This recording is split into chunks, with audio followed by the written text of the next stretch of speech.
Assalamualaikum warahmatullahi wabarakatuh. Kami dari kelompok 2 ingin mempresentasikan hasil kerja kelompok kami. Saya Audrey Oktaviani. Saya Dian Dwi Damayanti. Saya Lun Febriani. Saya Fidria Sari. Kami akan membahas materi tentang definisi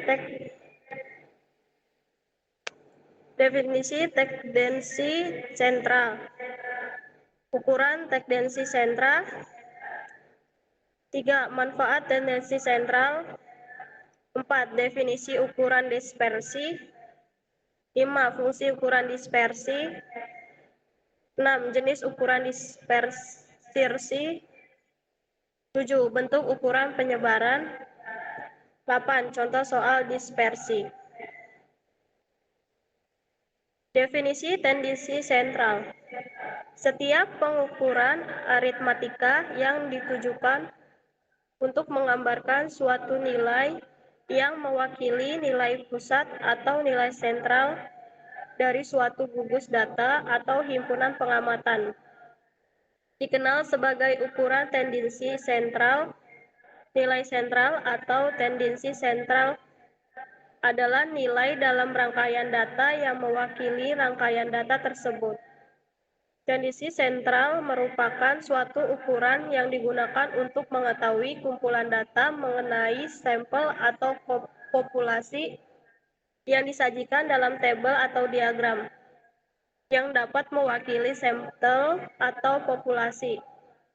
Bila ukuran tersebut diambil dari sampel disebut statistik, dan jika ukuran itu diambil dari populasi disebut parameter. Tendensi sentral digunakan untuk menggambarkan sifat sekumpulan data dari suatu pengamatan. Sentral tendensial juga bisa disebut nilai yang representatif dalam suatu kelompok observasi atau studi. Syarat-syarat adalah sebagai berikut. 1. Harus dapat mewakili rangkaian data. 2. Perhitungannya harus didasarkan pada seluruh data. 3. Perhitungannya harus objektif. 4. Perhitungannya harus mudah. 5. Dalam suatu rangkaian hanya ada satu nilai sentral. Terdapat 3 ukuran tendensi sentral yang sering digunakan, yaitu mean atau rata-rata hitung atau rata-rata aritmatika, median, modus. Ukuran tendensi sentral, mean, artinya dari mean tidak lain adalah angka rata-rata. Dari segi aritmatika, mean adalah jumlah nilai-nilai dibagi dengan jumlah individu. Istilah mean saja merupakan metode yang paling banyak digunakan untuk menggambarkan ukuran tendensi sentral. Mean atau rata-rata merupakan jumlah seluruh nilai data dibagi dengan seluruh kejadian atau nilai rata-rata dari beberapa buah data. Ini hitungan ukuran-ukuran statistik akan digunakan simbol-simbol. Nilai-nilai data kuantitatif akan dinyatakan dengan X1, X2, dan X berikutnya sampai Xn. Apabila dalam kumpulan data itu terdapat N buah nilai, simbol N juga digunakan untuk menyatakan ukuran sampel, yakni banyaknya objek atau data yang diteliti dalam sampel. Rata-rata untuk data kuantitatif yang terdapat dalam sebuah sampel dihitung dengan jalan membagi jumlah nilai data oleh banyaknya data. Perhitungan mean data yang tidak dikelompokkan atau ungroup data, pengguna data tidak dikelompokkan maupun data yang dikelompokkan umumnya berkaitan dengan jumlah data yang digunakan. Jika jumlah data yang digunakan relatif sedikit, rata-rata data yang tidak dikelompokkan atau ungrouped data menjadi pilihan untuk digunakan. Sebaliknya, jika jumlah data yang digunakan relatif banyak, maka penggunaan data kelompok atau ungrup data banyak dipilih.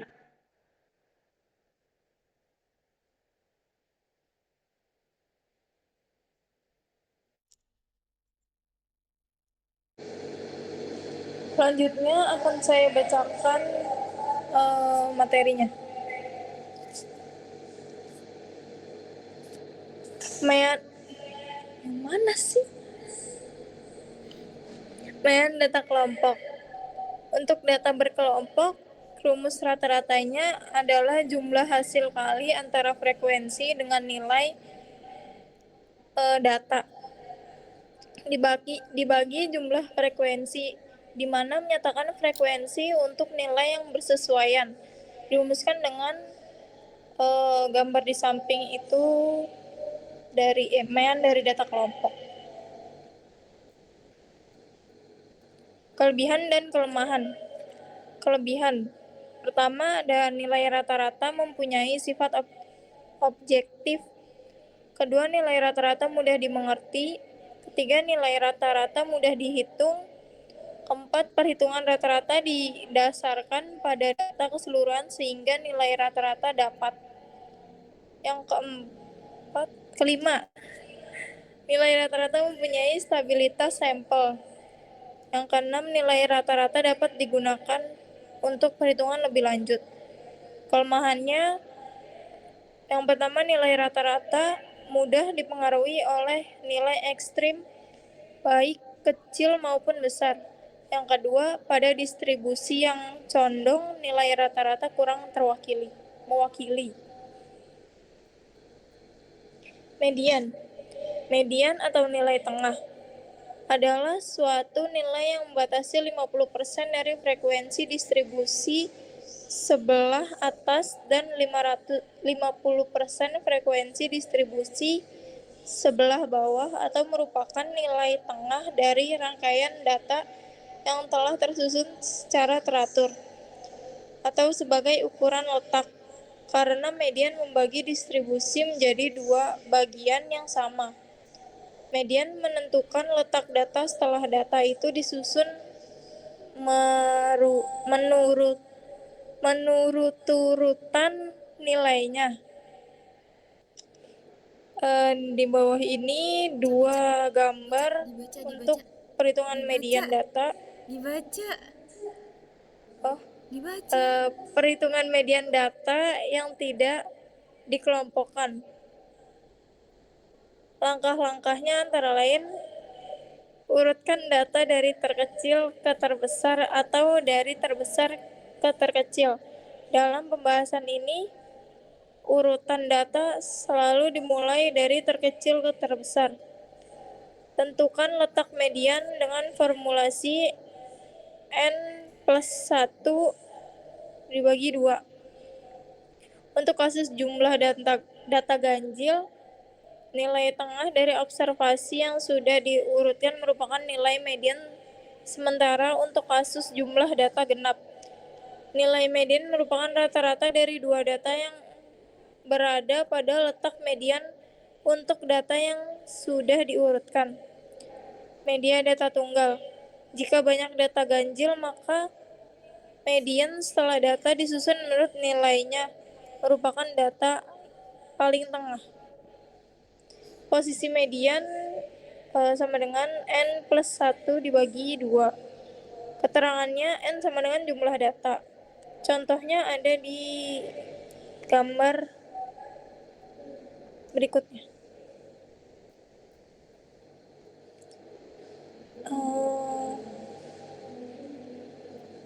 Median menghitung median data kelompok. Median memiliki kelebihan dan kekurangan antara lain. Kelebihan: 1. Cocok untuk data heterogen.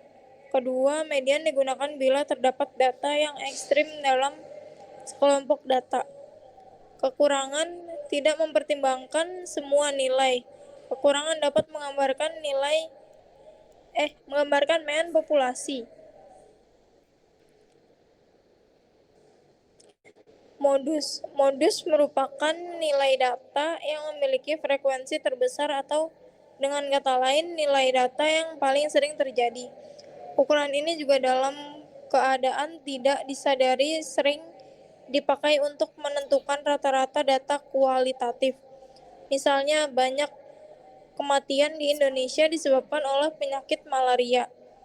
Pada umumnya, kecelakaan lalu lintas karena kecerobohan pengemudi, maka tidak lain masing-masing merupakan modus penyebab kematian dan kecelakaan lalu lintas. Cara menentukan modus amat sangat mudah hanya dengan mengamati data yang paling sering muncul. Dalam satu rangkaian data, kadang dijumpai adanya satu modus, dua modus, atau tidak ada modus. Perhitungan modus data yang tidak dikelompokkan. Langkah-langkahnya sebagai berikut. Urutan data yang terkecil ke terbesar atau dari terbesar ke terkecil. Cari modus dengan cara mencari nilai observasi yang paling banyak muncul. Bisa terjadi dalam satu kumpulan data, tidak terdapat modus atau bahkan memiliki modus lebih dari satu. Untuk kasus di mana ada dua modus dikenal dengan sebutan bimodus, atau untuk yang lebih dari 3 modus dikenal dengan multimodus. Untuk slide selanjutnya akan dibacakan dengan rekan kami. Terima kasih. Selanjutnya, modus data tunggal. Dalam data tunggal, modus dapat dibatasi sebagai nilai variabel yang mempunyai frekuensi tertinggi dalam distribusi. Cara menentukan modus data tunggal yakni dengan mengamati data yang paling sering muncul. Contoh modus data tunggal, modus dibandingkan ukuran lainnya tidak tunggal adanya, yang berarti sekumpulan data biasanya mempunyai lebih dari sebuah modus. Kelebihan dari modus data tunggal tidak peka atau tidak terpengaruh pada nilai ekstrim. Kedua, cocok untuk data homogen maupun heterogen atau dapat digunakan untuk semua jenis data. Kekurangannya, satu, kurang menggambarkan mean populasi. Dua, modus bisa lebih dari satu atau tidak ada satupun. Tiga, teknik perhitungan ukuran ini kurang memiliki ketelitian. Di contoh gambar ini ada contoh soal dari modus beserta jawabannya. Modus data kelompok untuk data kuantitatif yang telah disusun dalam tabel distribusi frekuensi atau data berkelompok. Modusnya itu dapat ditentukan dengan rumus modus sama dengan LMO ditambah D1 per D1 ditambah D2 dikurang C. Dengan penjelasan, LMO itu tepi bawah kelas modus, D1 itu selisih antara frekuensi kelas modus dengan frekuensi kelas sebelum modus, D2 adalah selisih antara frekuensi kelas modus dengan frekuensi kelas sesudah modus, C itu interval kelas modus. Contoh menghitung modus data kelompok yaitu contohnya sebagai berikut, seperti yang terlihat di gambar. Manfaat tendensi sentral dalam kehidupan sehari-hari, khususnya untuk mean, modus, dan median. Salah satu konsep nilai modus adalah bahwa nilai ini pasti ditemukan dalam data, sedangkan median dan mean atau rata-rata belum tentu dapat ditemukan dalam data. Modus menjadi bermanfaat ketika ingin menunjukkan data mayoritas dari suatu populasi. Misalkan seperti pada contoh, kita ingin menunjukkan bahwa mayoritas 90% dari penduduk sebuah desa berpenghasilan lebih dari 3 juta. Sangat tidak bijak jika rata-rata dari seluruh penghasilan penduduk desa digunakan sebagai wakil data dari penghasilan di desa itu, untuk kemudian dibandingkan dengan desa lain yang rata-ratanya lebih besar namun tidak merata. Lalu bagaimana nilai mean sebaiknya digunakan? Saat ingin memilih wakil data yang stabil atau tidak menampakkan perubahan yang signifikan ketika terjadi perubahan ukuran sampel, agaknya nilai mean adalah nilai yang lebih cocok dipilih daripada modus dan median. Secara umum, dibandingkan modus dan median, mean juga sangat bermanfaat sebagai nilai taksiran yang paling baik untuk digunakan dalam menggambarkan populasi besar. Oleh karena itu, mean lebih banyak digunakan dalam perhitungan. Selanjutnya penjelasan tentang definisi ukuran dispersi. Ukuran dispersi adalah konsep dalam statistika yang digunakan untuk menggambarkan sejauh mana data dalam suatu himpunan tersebar atau bervariasi dari nilai pusatnya. Sebagai rata-rata atau median atau modus, dispersi penting untuk menunjukkan bagaimana data tersebar dan apakah data memiliki variasi yang tinggi atau rendah. Informasi ini membantu dalam memahami karakteristik distribusi data sehingga analisis yang lebih mendalam dapat dilakukan. Fungsi dari ukuran dispersi: 1. Menunjukkan variabilitas data. Diversi menunjukkan sejauh mana nilai-nilai data berbeda satu sama lain. Jika ukuran dispersi kecil, berarti nilai-nilai data cenderung berkumpul di sekitar rata-rata. Sebaliknya, jika ukuran dispersi besar, nilai data tersebar luas. Kedua, membantu dalam komparasi.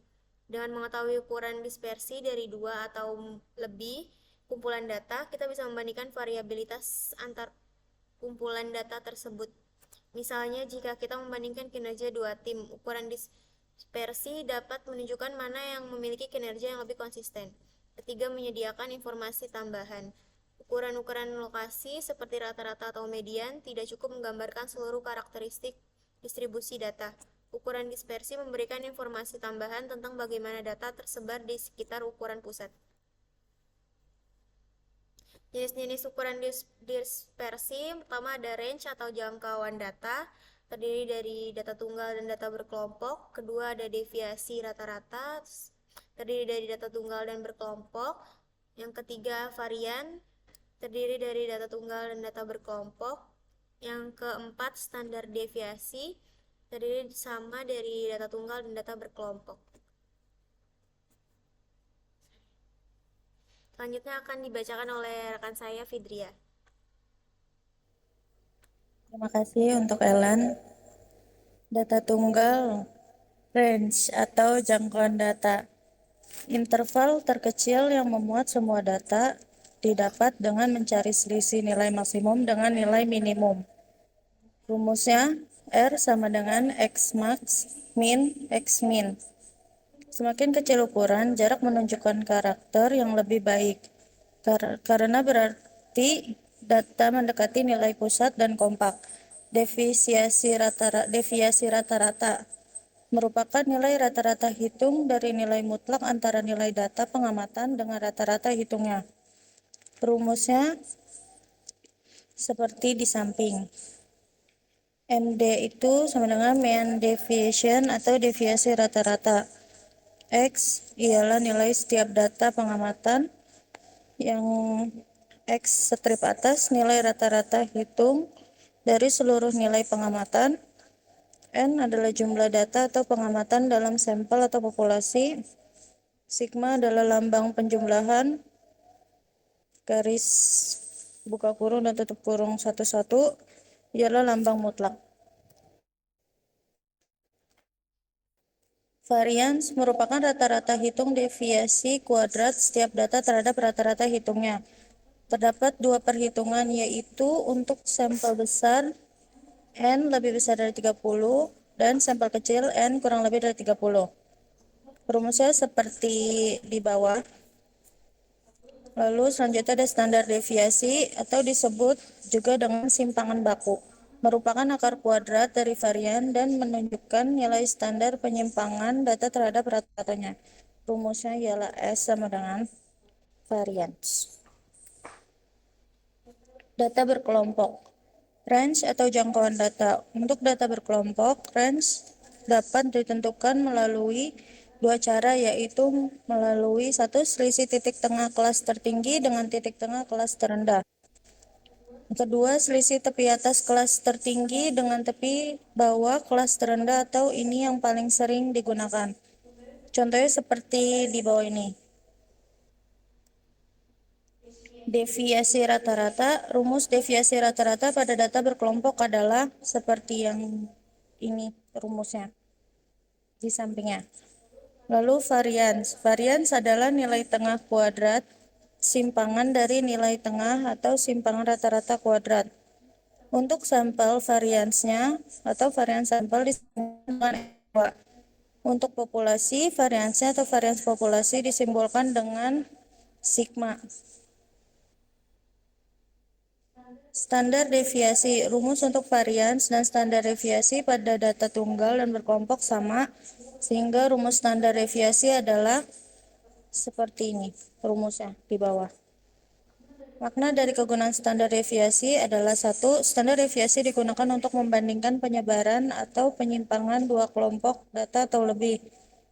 Apabila standar deviasinya kecil, menunjukkan nilai sampel dan populasi berkumpul atau mengelompok di sekitar nilai rata-rata hitungnya. Yang ketiga, apabila nilai standar deviasi besar menunjukkan adanya perbedaan jauh antara anggota populasi. Yang keempat, standar deviasi yang tinggi dipandang kurang baik. Berikut adalah bentuk ukuran penyebaran. Ada rata-rata sama, penyebaran berbeda. Ada rata-rata berbeda, penyebaran berbeda. Dan ada juga rata-rata berbeda dan penyebaran sama. Berikut adalah contoh soal dari dispersi dan modus.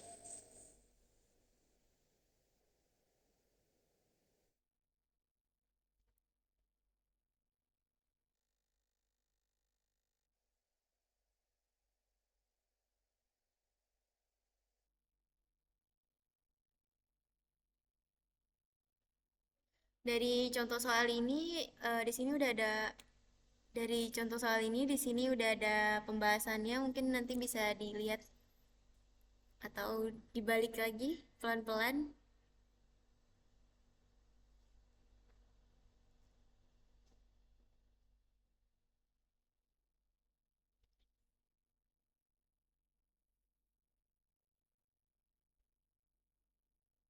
Ya, mungkin bisa dilihat contoh soal dan pembahasannya dari PPT yang kita buat.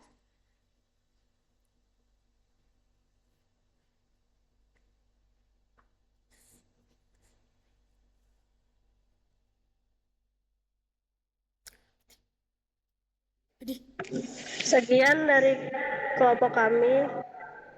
Selebihnya mohon dimaafkan apabila ada perkataan yang salah. Atau kekurangan. Assalamualaikum warahmatullahi wabarakatuh.